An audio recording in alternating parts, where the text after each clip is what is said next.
We try to keep sugar to a minimum at our house, but there are definitely times for treats, and one of those times is birthdays. The treat my kids ask for the most when birthdays roll around is definitely ice cream cake. Ice cream cake is especially fun because there are so many flavor options you can make just by changing the ice cream and toppings you use. We have tried everything from caramel peanut butter to mocha to chocolate covered strawberry. We had already figured out how to make it without the normal junk included like corn syrup and food dyes, but when we started going grain-free, we had to revamp the cookie crumble filling too. Once we were finished though, we ended up with an ice cream cake that was even better for us and could rival store-bought in flavor anytime. This cake is made in spurts as you have to continue to keep it frozen, so it does take little snippets of time throughout most of the day, but overall it's really simple to make. For the cake, you need 2 1.5 quart boxes of ice cream, 3 tablespoons of butter, 3/4 of a cup of pecan meal, 1/4 cup of coconut sugar, 1/3 of a cup of cocoa powder, 1/4 teaspoon of salt, 1 cup of chocolate chips, 3 tablespoons of maple syrup, 2.5 teaspoons of pure vanilla extract divided, 2.5 cups of heavy cream divided, and 3/4 of a cup of powdered sugar, plus any toppings you want.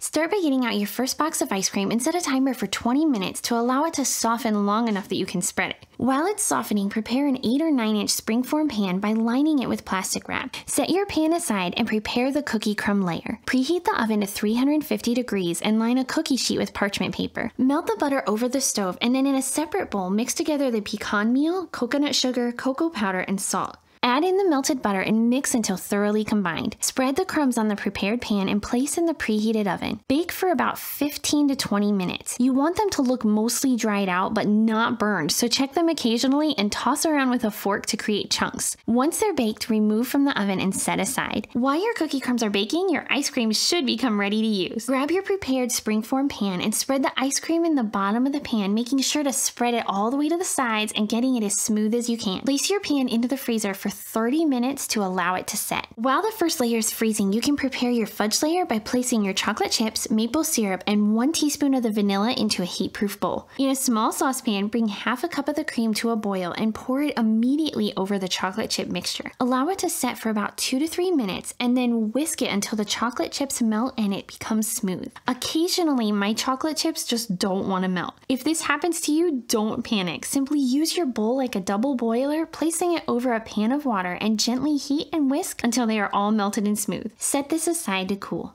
Once the 30 minutes is up for the first layer, get the pan out of the freezer and spread on your fudge, again smoothing it out and filling all the way to the edges. Place it back in the freezer for 10 more minutes. Once the 10 minutes is up, get it out again and sprinkle your cookie crumbs on top and place it back in the freezer for 2 hours, and it's time to take a break. When your timer is almost up, get out your next flavor of ice cream and place it on the counter for 20 minutes to soften.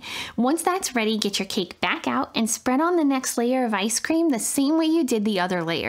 Place the pan back in the freezer and freeze it for about 2 to 3 hours to allow it to firm up completely. Once the cake is firmed up, it's time to add the frosting. First, remove your cake from the freezer and pop off the sides of the pan. Place a plate on top and carefully flip it over so that the cake is now on the plate. Be really careful as the cake can be super slippery. Remove the pan bottom, peel off the plastic wrap, and place the cake back in the freezer while you make the frosting.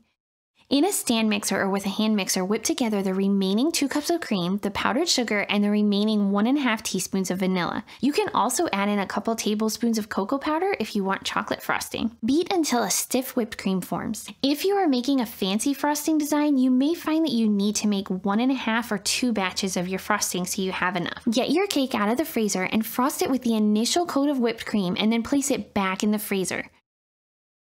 Whether you just want a few decorations or to get really fancy, make sure you continue to take breaks and allow it to refreeze periodically. If you don't do this, your decorations could start sliding off as they melt, and this is really frustrating to watch when you work so hard on it. You may have noticed that cake decorating is not my strong point, but you can make these as fancy or as simple as you like, or use things like candy chunks, fruit, or sprinkles that are free of artificial dyes to embellish the cakes that way. We've had lots of fun trying to create the cakes my kiddos want.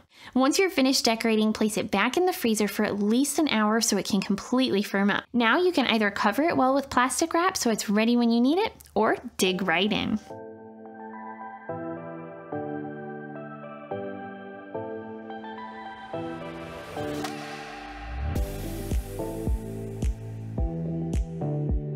So I love that making ice cream cake right at home allows us to have this sweet treat without all the junk that I really don't want my kids having. And whenever I make ice cream cake, I definitely have a house full of happy customers, including myself. Thanks for watching.